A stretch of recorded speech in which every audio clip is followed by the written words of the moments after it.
His head felt as if it would sink down inside his ribcage. He could hear the pilot's breath over the open mic, rasping in long, regular, panting grunts like a man doing push-ups, and Kinsman realized he was breathing hard, too.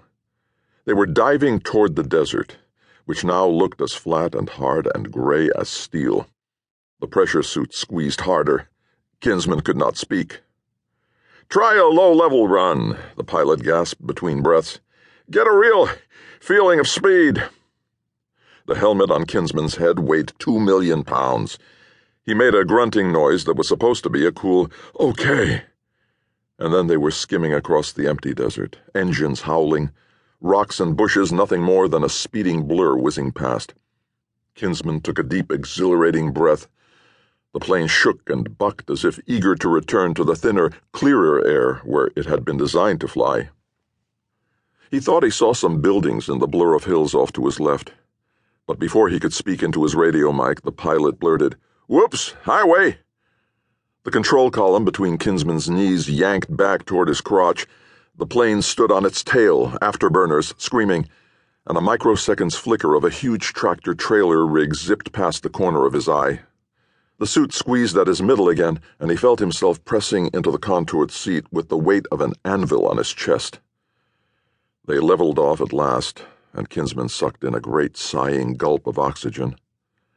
"Damned sun glare does that sometimes," the pilot was saying, sounding half annoyed and half apologetic. "Damned desert looks clear, but there's a truck doodling along the highway, hidden in the glare." Kinsman found his voice. "That was a hell of a ride." The pilot chuckled. "I'll bet there's one damned rattled trucker down there. He's probably on his little old CB reporting a flying saucer attack." They headed westward again, toward the setting sun. The pilot let Kinsman take the controls for a while as they climbed to cross the approaching Sierras. The rugged mountain crests were still capped with snow, bluish and cold. Like the wall of the Rockies that loomed over the academy, Kinsman thought. "You got a nice steady touch, kid. Make a good pilot." "Thanks. I used to fly my father's Cessna, even the Learjet once." "Got your license?" "Not yet. I'll qualify at the academy." The pilot said nothing. "I'm going in for astronaut training as soon as I graduate," Kinsman went on. "Astronaut, huh? Well, I'd rather fly a real airplane. Damned astronauts are like robots. Everything's done by remote control for those rocket jocks." "Not everything," Kinsman protested. He could sense the pilot shaking his head inside his helmet. "Hell, I'll bet they even have machines to do their screwing for them." It was an old house atop Russian Hill. Victorian clapboard, unpretentious yet big enough to hold a hockey rink on its ground floor. The view of the bay was spectacular. The people who lived in this part of San Francisco had the quiet power to see that none of the new office towers and high-rise hotels obscured their vistas.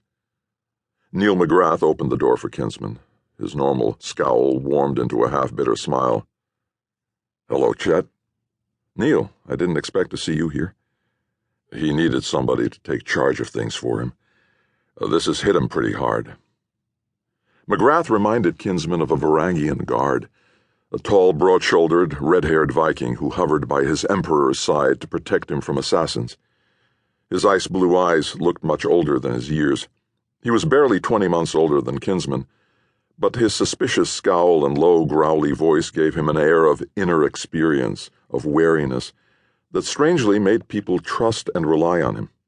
Kinsman had known him since McGrath had been the 10-year-old son who helped their gardener mow their lawn. Now McGrath was his father's personal assistant and was being groomed for one of the family's seats in the House of Representatives. He would be a senator one day, they all agreed. Stepping from the late afternoon sunshine into the darkened stained-glass foyer of the old Victorian house, Kinsman asked, "Where's my mother?" "In there." McGrath gestured toward a set of double doors that rose to the ceiling. Kinsman let his single flight bag drop to the marble floor. "Is my father—" "He's upstairs, taking a nap. The doctor's trying to keep him as quiet as possible." McGrath bent to pick up Kinsman's bag. "There's a room for you upstairs. How long will you be staying?" "I'll leave right after the funeral tomorrow." "A lot of the family is flying in from the east. They'll expect to see you."